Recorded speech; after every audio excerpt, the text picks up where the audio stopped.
Well, good morning, everyone. And once again, welcome to another live. And we appreciate you guys coming on with us as always. And thank you for that. And we want to say hello to some dear friends here before we get started this morning. Let's see who's going to come on, who's getting their notifications, who's going to be numero uno this morning. Brahim, you're right back at the top. Andrea, Niagara Falls, good morning. And Madeleine, right at the top, from Kippawa, Quebec. Lynn, Aurora, good morning to you guys. And Kevin, Oshawa. Amber, New Jersey. Rosalinda, Niagara Falls. Serpa, right near the top. Fran, Orangeville. Georgie, Halifax, Nova Scotia. Denise, Chatham, Kent. Nick from our staff. April, good morning. And Melissa from Sudbury, how are you? Karen, Innisfil, Crystal, Regina, Saskatchewan. Sue, how are you? Kathy, good morning.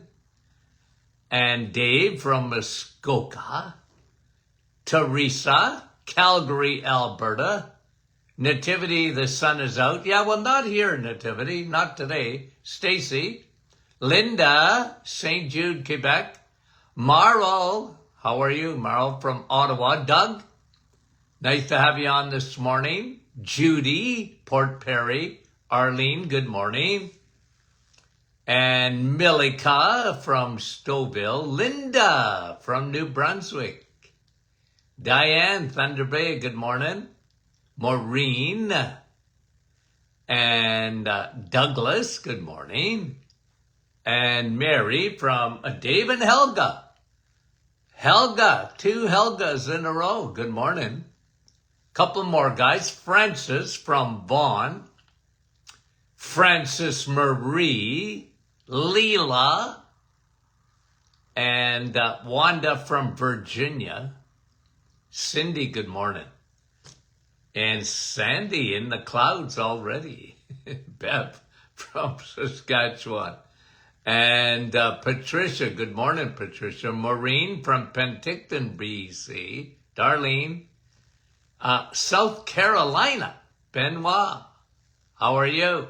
Sylvette. And Norma from Texas.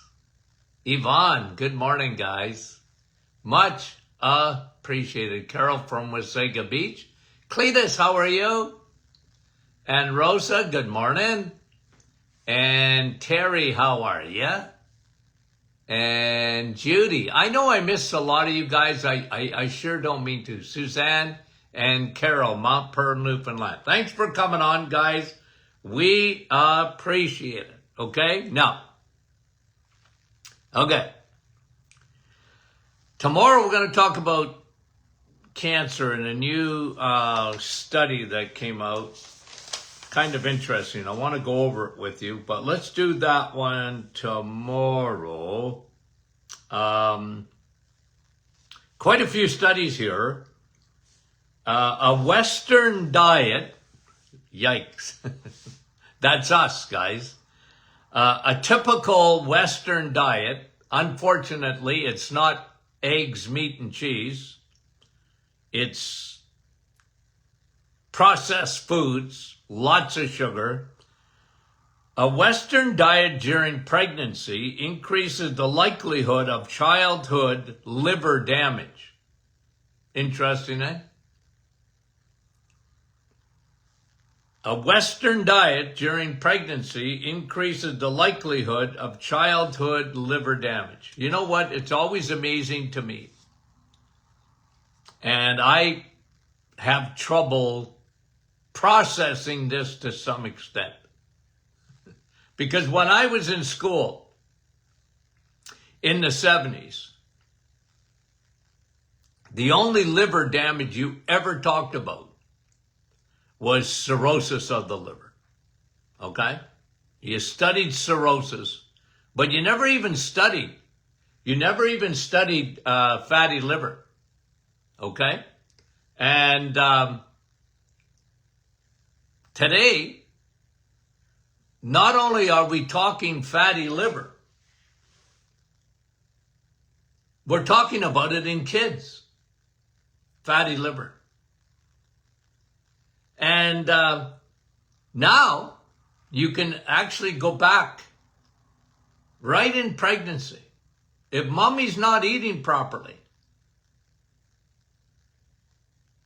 down the road, even in a child, they can get fatty liver. That's what this study is saying. And today, with all the sugar and all the added sugar and all the hidden sugars, especially high fructose corn syrup, if mommy's eating that, that's going to come back to bite the child with liver damage. It's incredible. I never thought that I would ever see anything like it in my lifetime. And, you know, to have fatty liver starting in children, because guys, you know this, the world never talks about it, but you know this. Once fatty liver starts, it's what happens not only in the liver where you get fatty liver. And guys, your liver, think about that for a minute. Your liver is the home of your, you know, the major detoxification of your body. Your liver is that organ. And, you know, so what's going to happen? If a person gets fatty liver, they accumulate heavy metals. They accumulate toxins. They don't make enough glutathione. Plus, when you get fatty liver, you're increasing your triglycerides, lowering your HDL. What does that do? Well, that liver and that liver damage is now transported into your blood vessels and off to your heart. Because I always told you, you heard it here. Triglycerides are a big problem, not cholesterol. Well, cholesterol is a problem when it's too low. But think of the ramifications of fatty liver. Like this study doesn't surprise me, but it blows me away nonetheless, because this should never happen. A fatty liver, I didn't even study fatty liver in school. There was no such thing as fatty liver. It wasn't in my textbooks.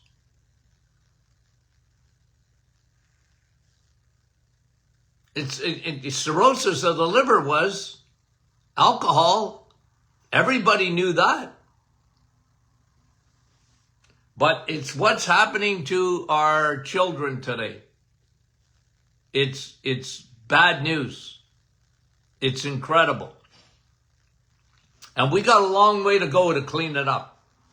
You know, I know in the United States, you know, I like what Kennedy is doing.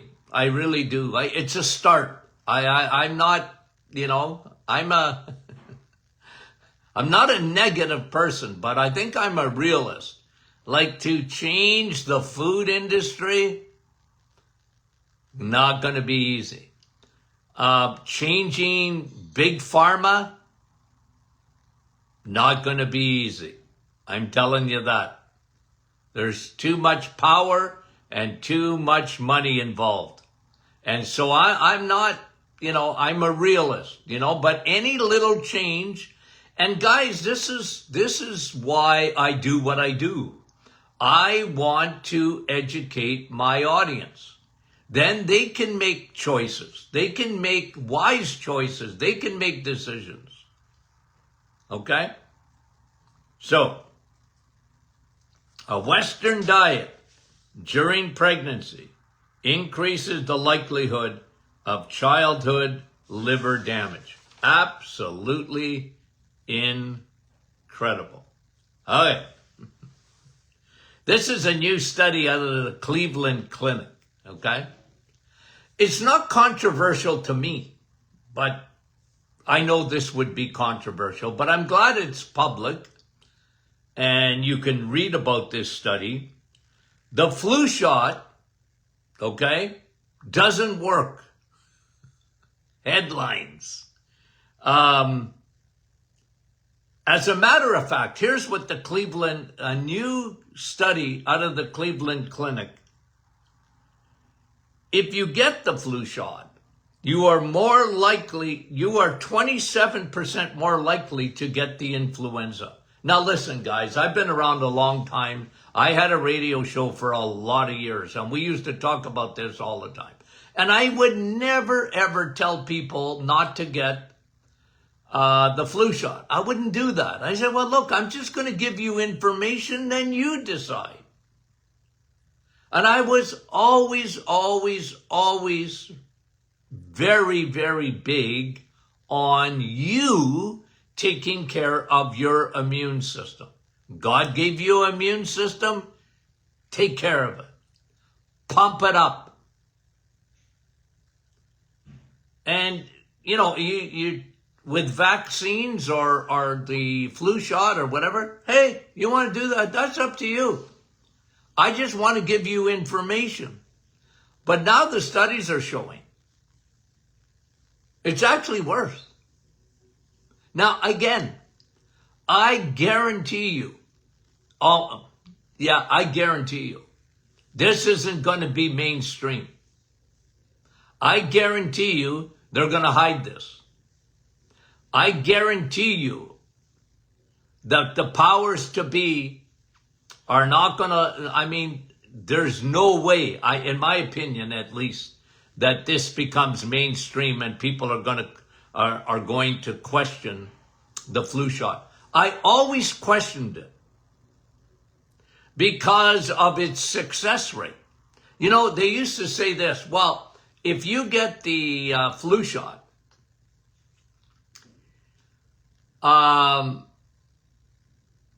it gave you, it had about a 40%. This is what they told us for years. About 40% success rate. Okay? Like I said, when I was in school, when I got 40% on any test, I failed.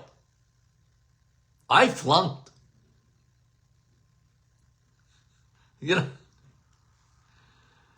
What? Well, why would they tout that as being effective? And, I used to kind of chuckle at the CDC, the Center for Disease Control, because every fall they would pick out, their committee there would pick out what they thought would be the bug that would be going around in the wintertime. Okay? Winter, no sun. Anyway, what bug would be going around in the wintertime? And they would do a guess. And during my radio show years, they never got it right. Out of all the years, they never got the right strain. But they said, that's all right. It'll give you some protection. But now, out of the Cleveland Clinic, the flu shot doesn't work. Holy smokes. Now, I'm talking about this in the summertime. But remember, I always loved the natural flu shot. Vitamin D, vitamin D, vitamin D. Right at the top of the list. What did I say during the pandemic? If we just give people vitamin D. But they never listened to me, as you well know. Like I feel like at times John the Baptist crying in the wilderness. Hello? Hello out there? Vitamin D, oil of oregano, antiviral, antibacterial, antifungal, vitamin A. Eat your steak, vitamin A, eggs, meat, and cheese. Didn't I say that? I love vitamin A. It gives you the real mask. I get a migraine when I see people still wearing masks today. I get a migraine. Like, do you think that really protects you? I feel like doing it. Okay? Yesterday I was in the grocery store. I saw somebody wearing a mask. I wanted to go over and say, hello. I gotta shut my mouth. I gotta stay quiet. I gotta mind my own business. But it's so silly. It doesn't. You learn that the first day in medical school. The first day. Yeah, you're doing surgery, put a mask on so you don't spit all over an open wound. Like, are you kidding me? Oh, anyway, flu shot doesn't work. As a matter of fact, you're more than 27% more likely to get influenza. The Cleveland Clinic study. Guys, they could have done this years ago. They would have found out. Anywho, take care of yourself. Take care of yourself. Okay, now, every year, this is another. I always bring you the news behind the news. I don't know if you guys ever see stuff like this, but stay tuned. I got lots of studies. Let me read this one. Every year, now you'll get this, okay? Because I'm going to give you a headline, and then I'm going to undo it, okay? Just because it's the silliness of it. Okay? Every year, raw milk causes 2.3 million illnesses. That's not true. Okay? Here's what it is. Every year, green leafy vegetables cause 2.3 million illnesses. Leafy greens responsible for significant portion of U.S. foodborne illnesses.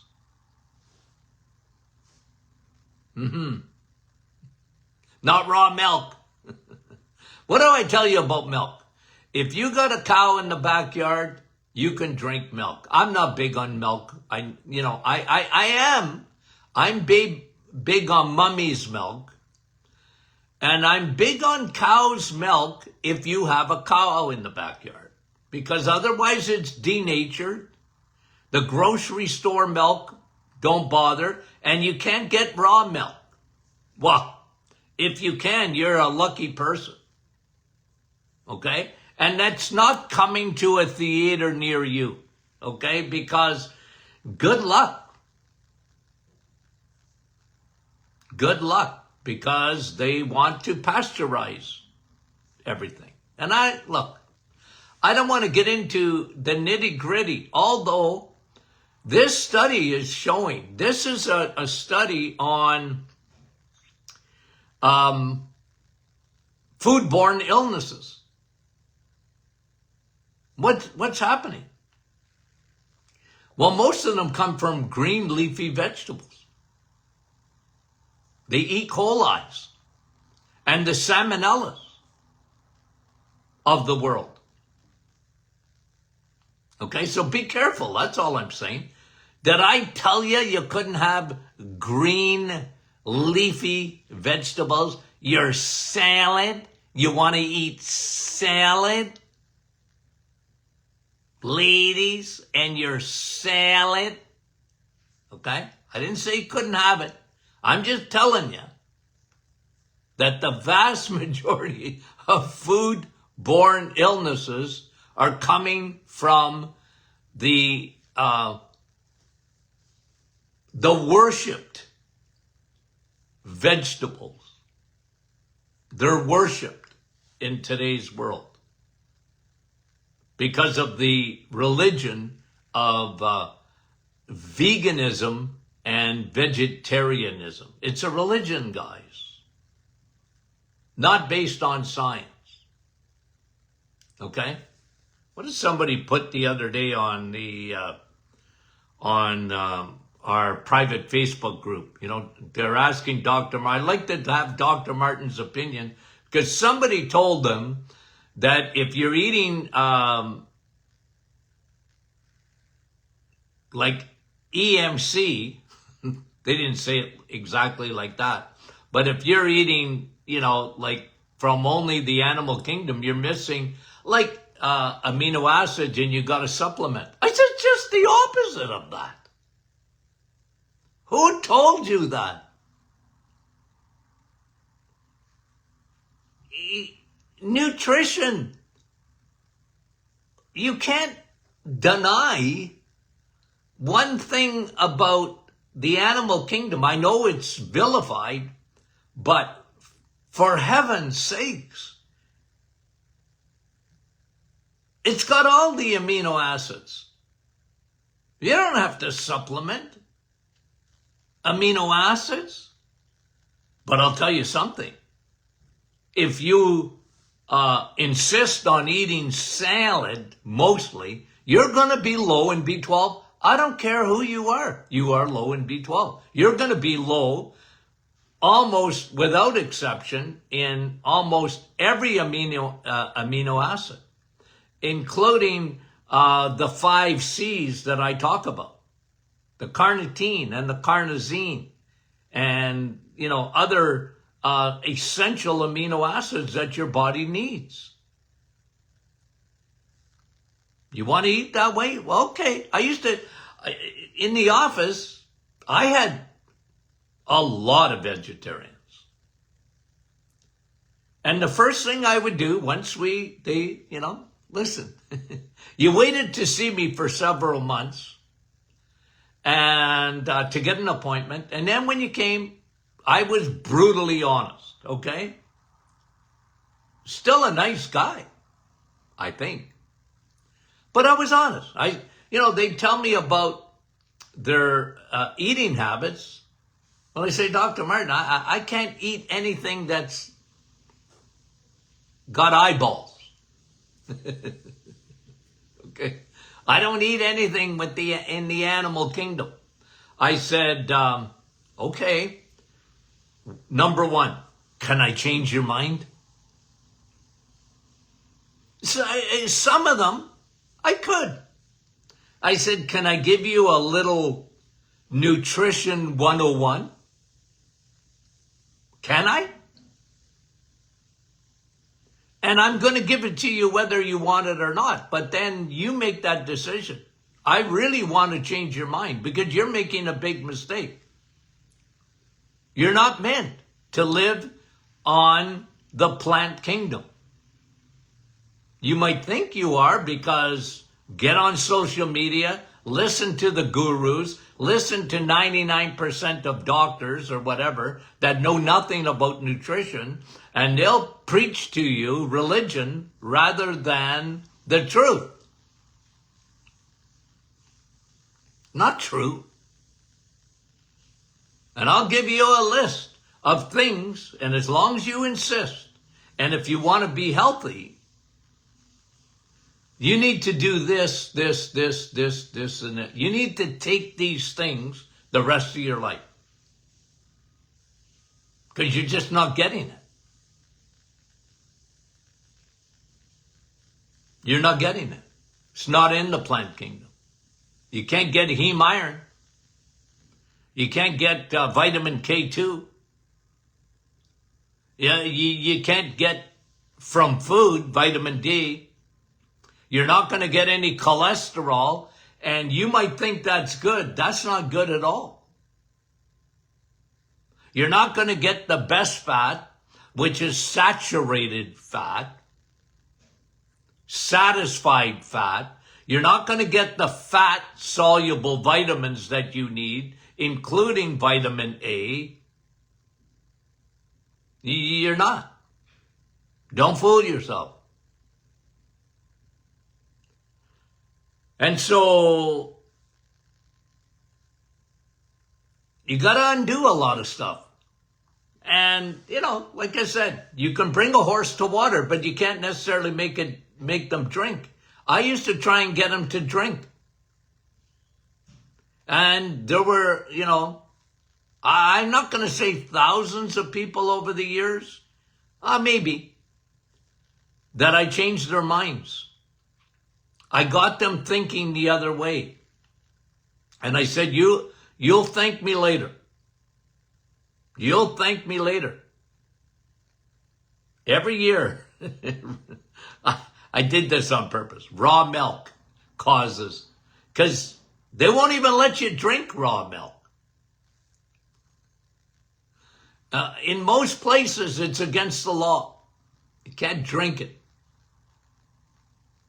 And anyway, and guys, I never tell people they can't have a salad. I tease people. Okay, I really do. But you can have a salad. Okay? Just don't live on it. That's what I tell people. Don't live on it. Don't be duped. Don't be deceived. That's all I tell people. You want to have a salad? Go for it. Okay? Yeah, but Dr. Here's what I heard 1,000,000 times in my office. Dr. Martin, where am I going to get my fiber? Ooh.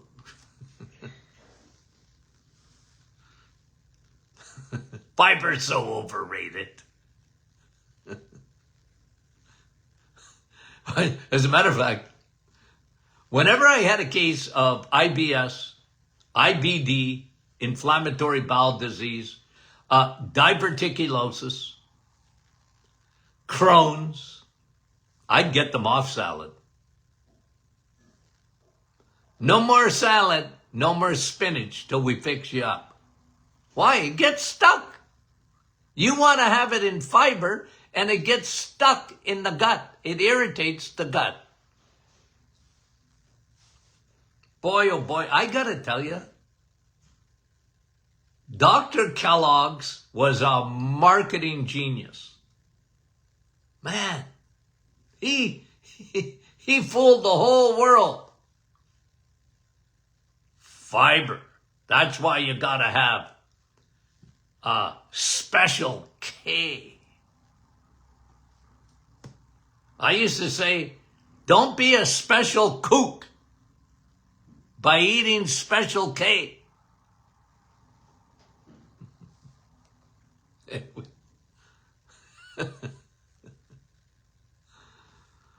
Okay, I'm my body temperature is going down and my blood pressure is coming down.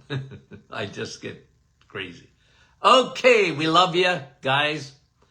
We're going to do some cancer tomorrow because I just want to do a little bit of teaching on this. Okay? And what we know today in cancer. Okay? We'll talk about that tomorrow. So tell everyone. Okay. We love you guys. Talk to you soon.